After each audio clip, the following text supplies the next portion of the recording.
Heading लगाओ pair of linear equation in two variables.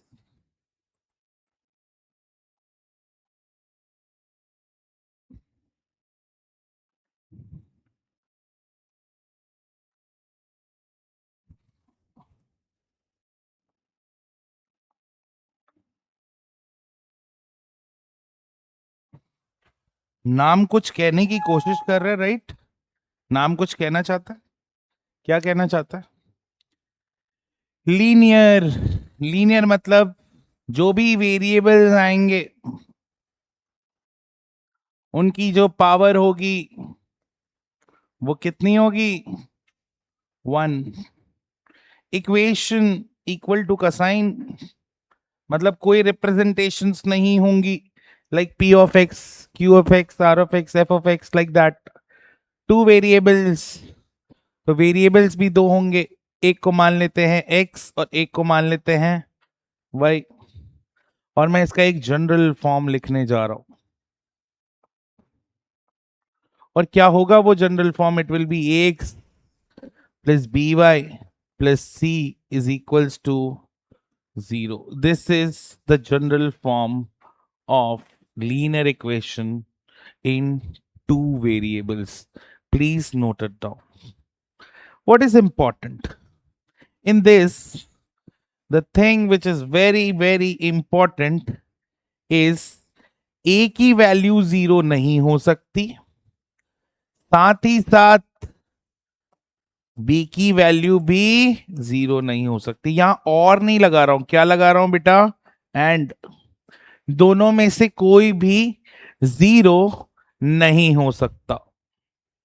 तो फिर कुछ और पॉसिबिलिटीज हो सकती है? बिल्कुल, यस, वेरी गुड।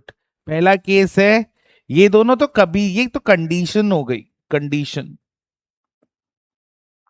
हाँ, C0 हो सकता है, बिल्कुल C0 हो सकता है। मतलब एक केस तो ऐसा मान लेते हैं, एग्जाम्पल लिखने जा रहा हूं। पहला तो ये मान लेते हैं कि बेटा ना तो A ना ही B ना ही C, इन तीनों में से कोई भी 0 नहीं है। इस पे एक एग्जाम्पल लिखूंगा। और एक केस वो हो जाएगा जिसमें A और B not equal to 0 but C equal to 0 होगा। मतलब ये एक तरीके से कांस्टेंट टर्म है या नहीं? एग्जाम्पल लिखता हूं, 3x minus Y plus 12 is equals to 0। क्या ये linear equation in two variable है? क्योंकि इसके अंदर दो वेरिएबल्स हैं और इन वेरिएबल्स की पावर कितनी है?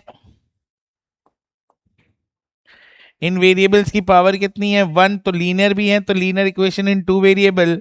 और इस इक्वेशन को अगर मैं इस जनरल से कंपेयर करूं तो what is the value of ए?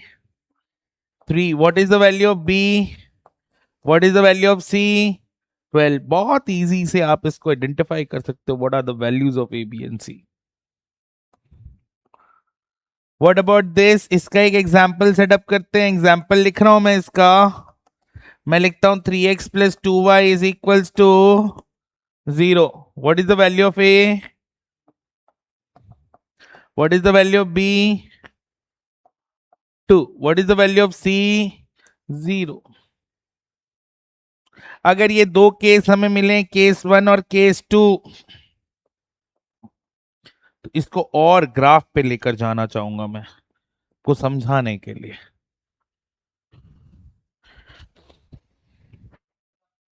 आप चुप रहो बेटा, आप सुनो पहले। अरुण, आपकी बात बिल्कुल नहीं सुनूंगा मैं, क्योंकि मैं आपसे फेडअप हो चुका हूं।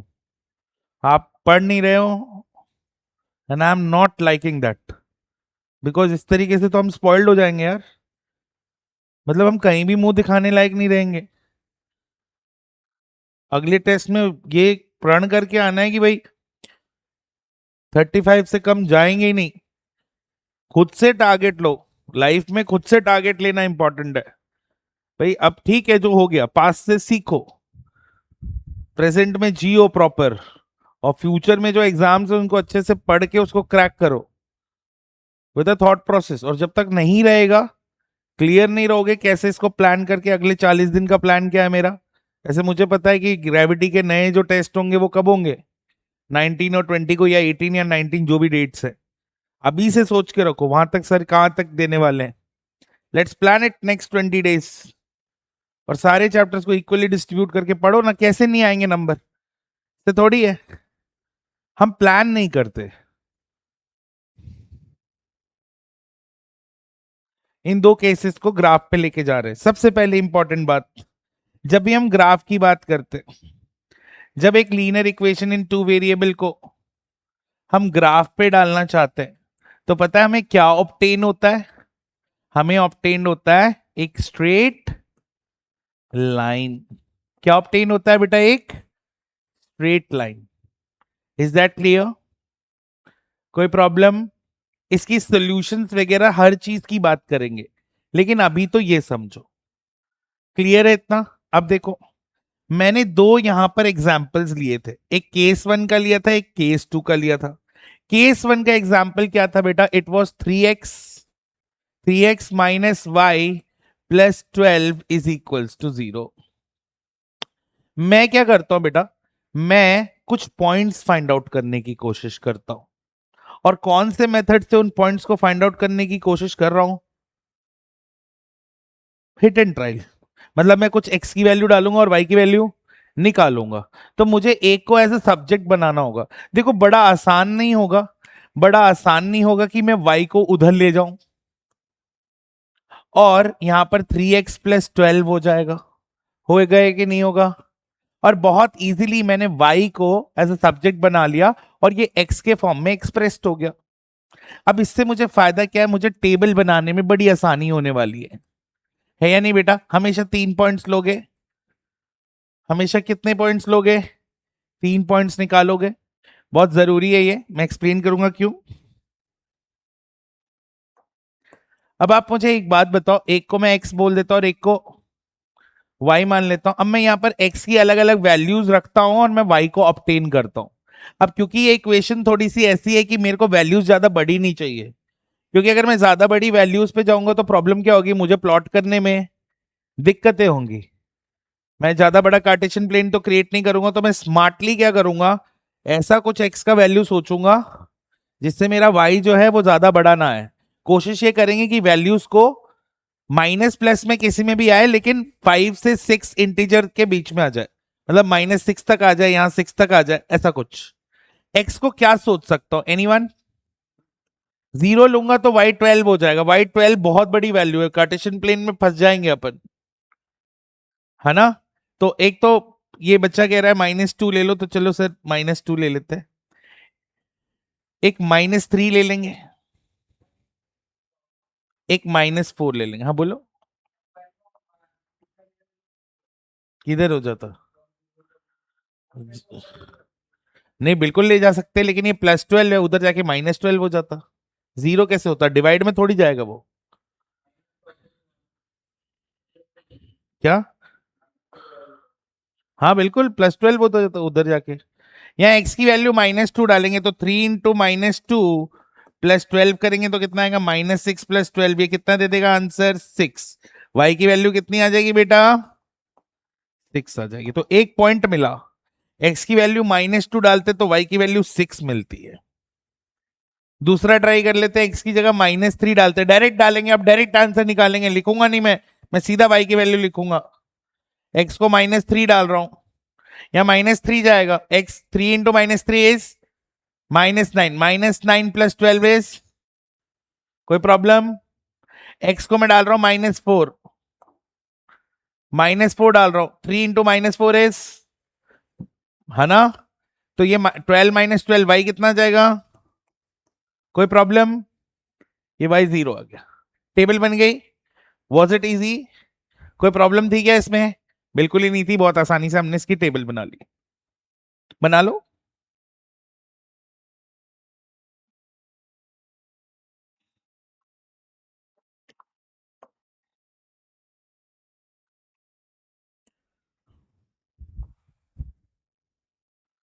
दूसरा देखो, एक और इक्वेशन है ये वाली। ये तो हमने कर लिया, अब इसको डील करेंगे।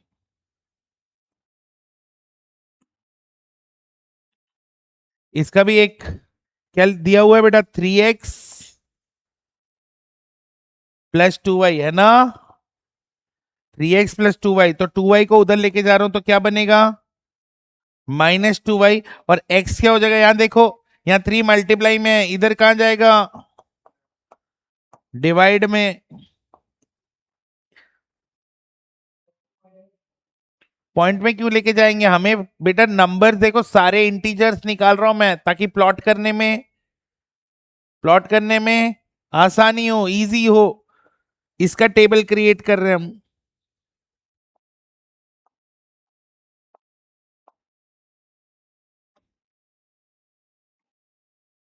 हम्म, क्या डालें y को, न्यूमरेटर में पहले तो जीरो ही डाल दो। जैसे ही जीरो डालोगे तो 2 × 0 0 0 अपॉन एनीथिंग इज, कोई प्रॉब्लम, ठीक है।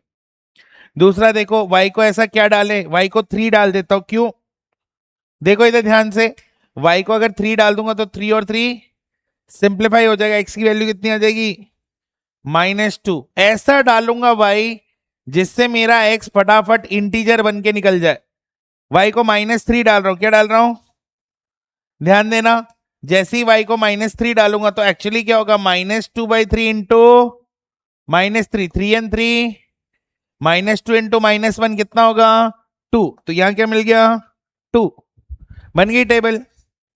बस आपको सब्जेक्ट बना लेना है किसी एक को एज एन एक्स या फिर वाई, और अलग अलग वैल्यूज ऑफ पुट करके देखो, आपको अलग अलग वैल्यूज ऑफ एक्स मिल जाएंगे, चाहे वाई के फॉर्म में एक्सप्रेस कर लो, चाहे एक्स के फॉर्म में किसी चीज को एक्सप्रेस कर लो, ठीक है। ऐसे आपको ये टेबल्स बनाने हैं। ये टेबल्स बनाओगे तो हमें इसको प्लॉट करने में भी क्या होगा बेटा, आसानी होगा, होगा कि नहीं।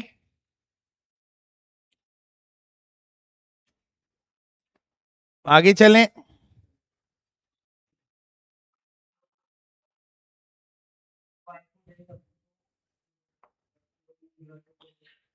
क्या,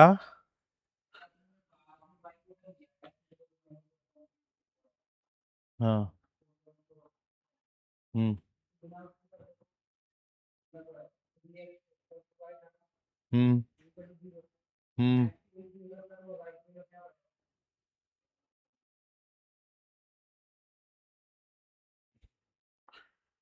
क्या जरूरत है उसकी, अरे मेरे को क्या करना है टीचर से, सबके अपने अपने मेथड्स होते हैं, ठीक है। चलो देखो, तो हमने दो इक्वेशंस लिए बेटा, क्या क्या लिया बता दो फटाफट। एक तो क्या लिया, 3x - y + 12 = 0। इसमें एक बात तो हमें साफ पता है क्या, कि ना तो a ना ही b ना ही c, इनमें से कोई भी जीरो नहीं है। हमें a b c की वैल्यू भी पता है, जो लास्ट स्लाइड पे हमने डिस्कस किया था। b कितना है, -1, c कितना है, 12। कोई प्रॉब्लम, यहां तक तो कोई प्रॉब्लम नहीं है। फिर हमने इसका टैबुलर फॉर्म भी सेट कर लिया, मतलब हमने अलग अलग x और अलग अलग y की वैल्यूज निकाल ली। क्या क्या वैल्यूज निकाली बताओ, -2 और 6, -3 और 3, -4 और 0, यही निकाली थी। दूसरी बात एक और, ये तो केस 1 वाली कहानी है, हमने केस 2 पे भी कुछ बात की है, बताइए। 3x + 2y = 0, ये जो linear equation in two variable है, इसके अंदर हमें ये साफ पता है कि a और b तो 0 नहीं है, लेकिन c इसके अंदर a की वैल्यू कितनी है, 3, और b की वैल्यू कितनी है, 2, है या नहीं।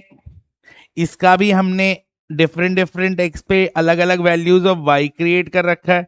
क्या क्या निकला, एक तो 0,0 ही था, -2 और 3 था, 2 और -3 था। क्या यही निकल के आया था, यही हमारा केस 2 था या नहीं था। अब इसको हम कहां पर लेकर जा रहे हैं बेटा, किस पे डालेंगे, ग्राफ पे डालेंगे। देखो, तो ये रहा ग्राफ, ये ओरिजिन है, क्या है, इधर का पॉइंट 1, ये 2, ये 3, ये 4, 6 है क्या, +6, बट 6 किस पे है? y पे। ठीक है, देखते हैं कहां तक जाएगा ये। 1 2 3 4 5।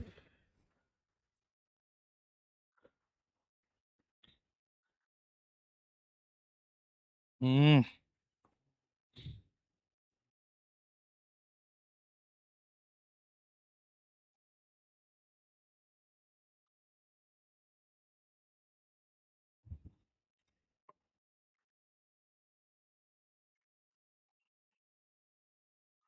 6, ये -1।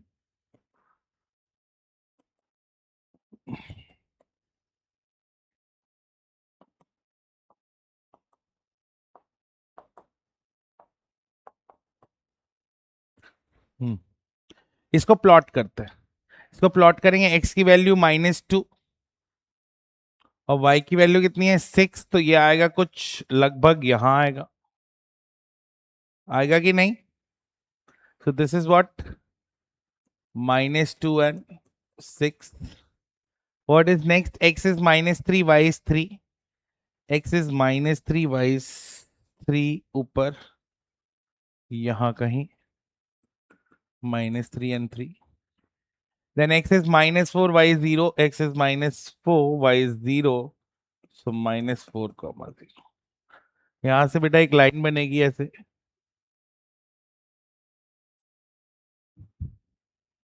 है ना?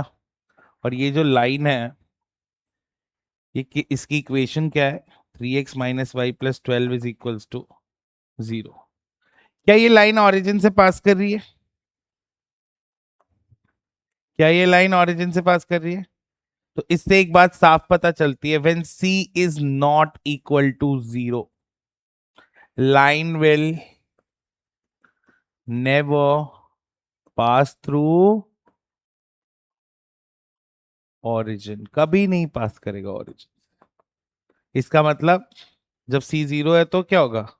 देखो, क्या 0,0 मिला? क्या 0,0 मिला है बेटा?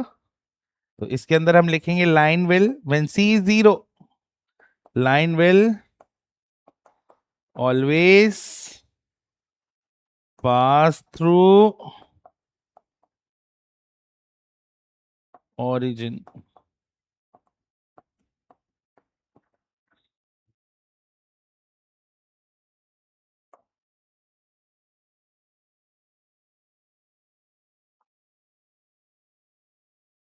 0,0 ये रहा पॉइंट। फिर -2,3, x इज -2, y इज 3, यहां कहीं -2 and 3, और x is 2, y is -3, x is 2, y is -3, यहां कहीं। तो यहां से एक लाइन बनेगी, और ये जो लाइन है ये किसकी लाइन है बेटा? ये है 3x + 2y = 0 की। तो देखो, एक जिसमें c 0 नहीं है वो ओरिजिन से पास नहीं करता, और जिसमें c 0 है वो ओरिजिन से पास करता है। ये बात बहुत इंपॉर्टेंट है, जो हमें हमारे दिमाग में ये चीज बिल्कुल सेट हो जानी चाहिए। नेक्स्ट व्हाट इज इंपॉर्टेंट, बात करते हैं सॉल्यूशंस की। नहीं किया नोट डाउन अभी तक? करो। बात कर रहे थे सॉल्यूशन की। देखो बेटा, मेरी बात अब ध्यान से सुनना है ना, हर चीज बहुत इंपॉर्टेंट होने वाली है। ये जितने भी पॉइंट्स है ना सेट, जैसे इसको मैं लिख सकता हूं -2 कॉमा, ये जो है इसको लिख सकता हूं -3 कॉमा, ये जो है इसको लिख सकता हूं -4 कॉमा। पता है ये सब क्या है इस इक्वेशन के? ये सब सॉल्यूशंस है। क्या होते हैं सॉल्यूशंस? सॉल्यूशंस वो होते हैं जिन वैल्यू को अगर आप इनमें x और y की जगह पुट कर दोगे ना, तो ये पूरी जो वैल्यू बनेगी वो कितनी हो जाएगी? किसके इक्वल हो जाएगी? 0 के। सॉल्यूशन का मतलब ही यही होता है कि इन वैल्यूज को आप पुट करो इक्वेशन में x और y की जगह पे, और आपका एलएचएस और आरएचएस दोनों इक्वल हो जाना है। इसका साफ मतलब है कि अगर ये एक लाइन है तो इस पे कितने पॉइंट लाई करते होंगे वैसे? अगर ये एक लाइन है तो इस पे कितने पॉइंट्स लाई करते होंगे बेटा? इनफाइनाइट, क्योंकि इसका तो कोई अंत ही नहीं है ना दोनों साइड। तो एक linear equation in two variables, हाँ ये लिखना अभी सुन लो, linear equation in two variable, एक की बात करो, one linear equation in two variable, जैसे कि A X plus B Y plus C is equals to 0 के इनफाइनाइट मेनी सॉल्यूशंस होते हैं। कितने होते हैं बेटा? Infinite many solutions. क्यों? क्योंकि इसको जब भी ग्राफ पे डालते हैं तो मिलती है एक लाइन, और जब लाइन मिलती है तो लाइन पे कितने पॉइंट्स लाई करते हैं? इनफाइनाइट। और जितने भी पॉइंट्स लाई करेंगे, क्योंकि ये भी तो सोल्यूशन था ना इसका, ये ग्रीन वाला भी तो सोल्यूशन था ना इसका, ये ग्रीन वाला भी तो सोल्यूशन था, तो ये सारे ही पॉइंट्स क्या होंगे इस लाइन के? सॉल्यूशंस होंगे। तो कितने सॉल्यूशंस होंगे linear equation in two variable के? इनफाइनाइट। एक linear equation in two variable के इनफाइनाइट सॉल्यूशन होते हैं। और क्या इंपॉर्टेंट बताया मैंने अभी आपको, कि अगर सी की वैल्यू 0 नहीं है तो ओरिजिन से पास लाइन नहीं करेगी, अगर सी की वैल्यू 0 है तो ओरिजिन से लाइन पास करेगी। इन बातों को वो लिख लो, उधर की सारी चीजें।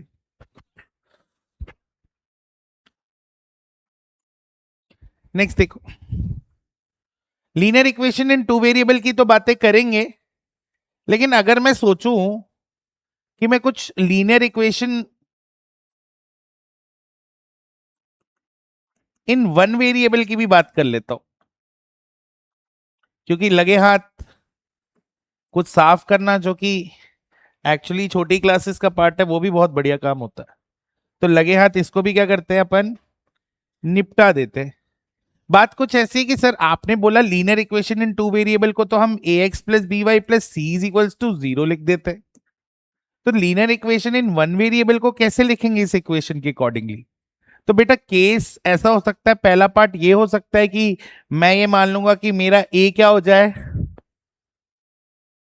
या ऐसे समझो मेरा जो इसके अंदर अगर मैं ऐसा कंसिडर कर लू, सोचना इस बारे में कि ए को मैं 0 मान लेता हूं, ए को क्या मान लेता हूं? 0। और B is not equal to 0, B is even C is also not equal to 0, सिर्फ ए 0 है। तो इक्वेशन क्या बनेगी? इक्वेशन बनेगी B Y plus C is equals to, यही तो बनेगी। अब इसके अंदर कितने वेरिएबल्स हैं? एक। पावर कितनी है उसकी? 1। क्या इक्वल टू का साइन भी है? क्या सब कुछ सेट है? तो इसको क्या बोलेंगे? लीनियर इक्वेशन इन, समझे क्या बात को? अब यहां पर बी और सी क्या है? बी और सी कोई भी रियल नंबर हो सकते हैं, ए बी सी हमेशा कांस्टेंट होते हैं, कोई भी रियल नंबर हो सकता है। वाई क्या है यहां पर? वेरिएबल। अब मान लो मैं एक एग्जाम्पल लिखता हूं, एग्जाम्पल लिखा मैंने कुछ ऐसा, 5y plus 10 is equals to 0।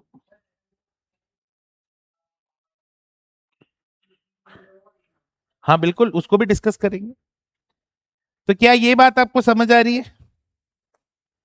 क्या लेने वाला हूं मैं? 5y plus 10 is equals to 0। क्या कुछ कॉमन निकलेगा इसमें?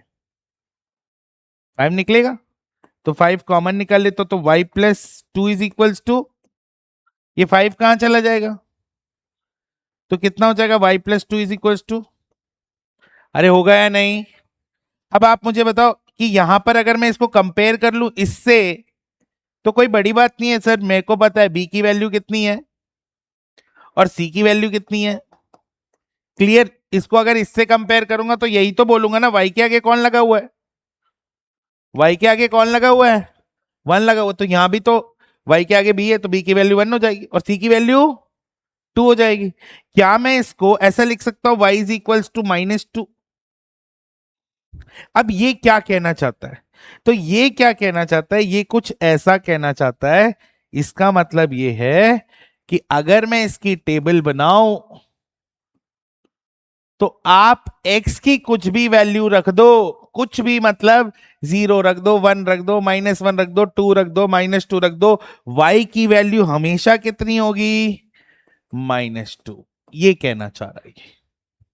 और अगर ये कहना चाह रहा है तो मैं जरा इसको ग्राफ पे लेके चलता हूं, और ग्राफ पे जाते ही क्या होगा देखो। तो अगर मैं इसका ग्राफ बना लूंगा,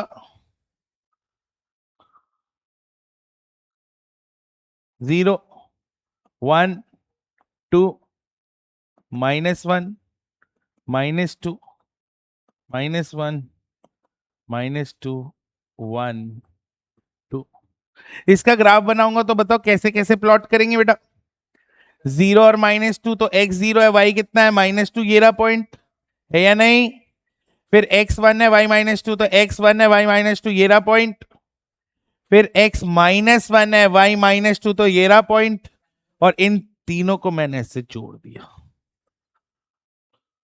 तो कहने का मतलब ये है कि अगर linear equation in two variable को मैं कन्वर्ट करता हूं किसमें? Linear equation in one variable में, और उसके अंदर भी क्या मान लेता हूं? उसके अंदर भी क्या कंसिडर कर लेता हूं कि मेरा a का वैल्यू 0 है, तो a के वैल्यू 0 होने से x क्या हुआ? एक्सक्लूड हो गया इक्वेशन से। x क्या हुआ? एक्सक्लूड हो गया इक्वेशन से। तो लाइंस हमेशा क्या मिलेंगी?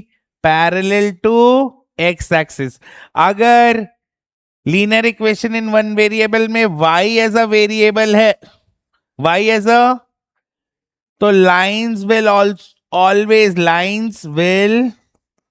Always be parallel to X axis. Please, important है ये। अगर y वेरिएबल होता है linear equation in one variable में, तो lines will always be parallel to X axis.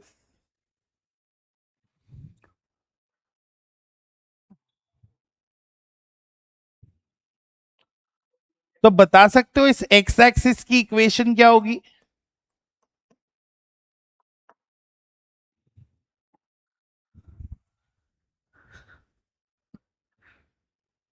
इस एक्स एक्सिस की इक्वेशन क्या होगी? इस एक्स एक्सिस की, इस वाले की क्या इक्वेशन होगी?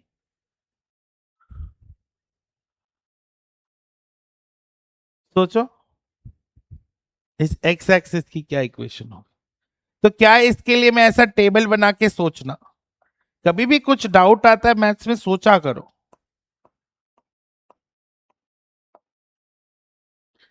देखो इधर देखो, ध्यान दो ध्यान दो ध्यान दो। मैंने बोला इसकी इक्वेशन चाहिए। क्या इसके हर पॉइंट पे y की वैल्यू कितनी होती है?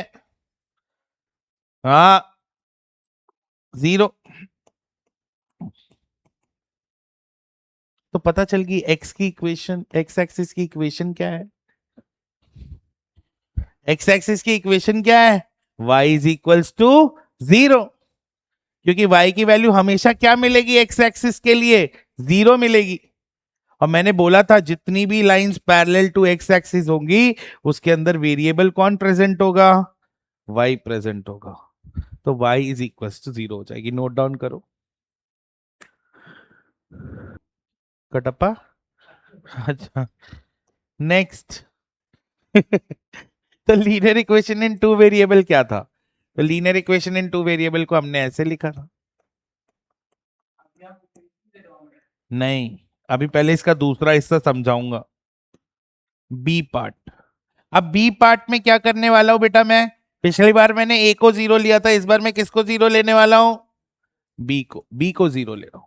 तो A is not equal to 0 and C is also not equal to 0।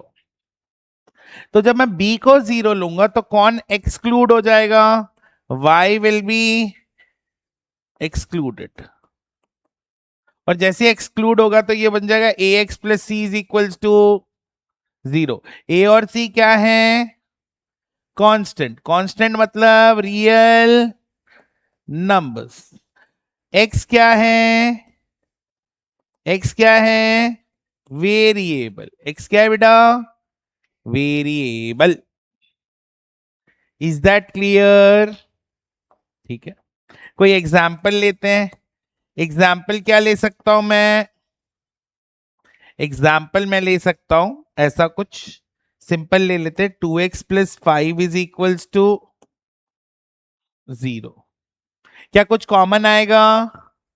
कुछ नहीं आएगा। तो what is the value of A? What is the value of B?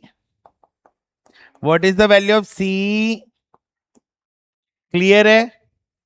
क्या इसको मैं ऐसा लिख सकता हूं? बेटा ध्यान देना, x इज इक्वल 2x = +5 उधर जाएगा तो -5। क्या x को ऐसा लिख सकता हूं? -5/2 लिख सकता हूं? अरे लिख सकता हूं क्या बेटा? इसका टेबल बना लें। इसका टेबल बनाएंगे तो क्या लिखेंगे टेबल में?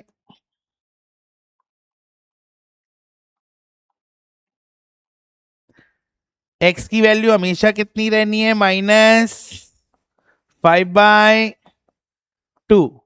और -5/2 का मतलब हमें -2.5 पता है कि नहीं पता? y की किसी भी वैल्यू के लिए। और आपको पता है इसको ग्राफ पे प्लॉट करूंगा तो ये किसके पैरेलल आएगा? तो जब सब पता चल ही जाता है तो पढ़ते क्यों नहीं हो?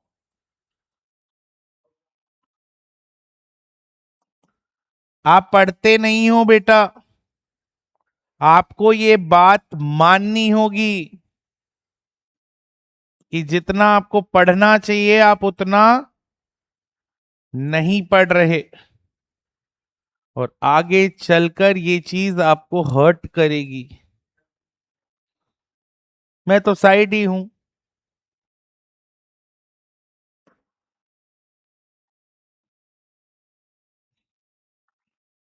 पहला कोऑर्डिनेट x की वैल्यू -2.5, क्योंकि 5/2 का मतलब -2.5, 0। x की वैल्यू -2 ठीक यहां होगा। क्या कोऑर्डिनेट है ये? -5/2, 0। फिर है -5/2, 1। तो -5/2, 1 ऐसे ऊपर होगा। फिर है -5/2, -1, तो वो नीचे होगा। और देखो लाइन कैसी बन गई? लाइन कैसी बन गई? Parallel to Y axis. तो एक बात समझ गए, एक वेरी इंपॉर्टेंट बात समझ गए। क्या? जब किसी लीनियर इक्वेशन में y as a variable present नहीं है और x as a variable present है, तो line will always be parallel to y axis।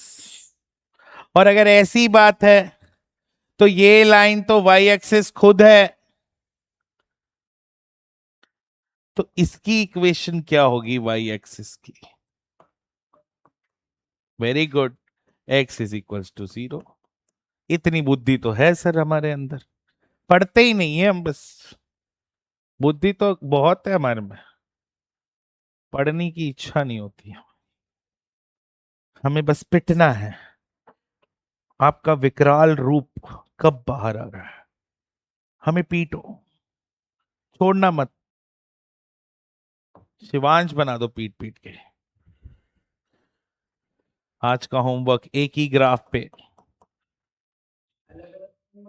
नहीं, पेपर वेस्ट नहीं करेंगे।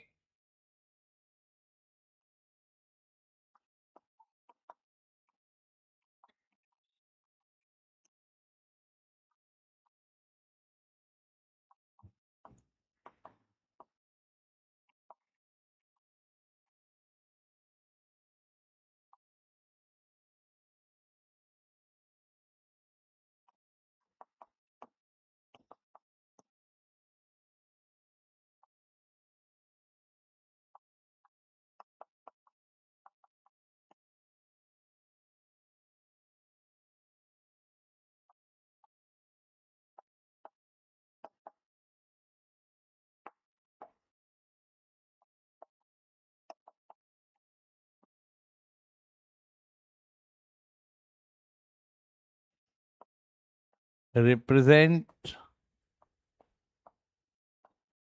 on graph.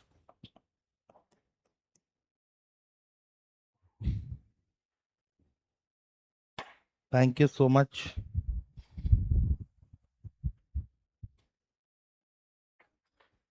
Hello.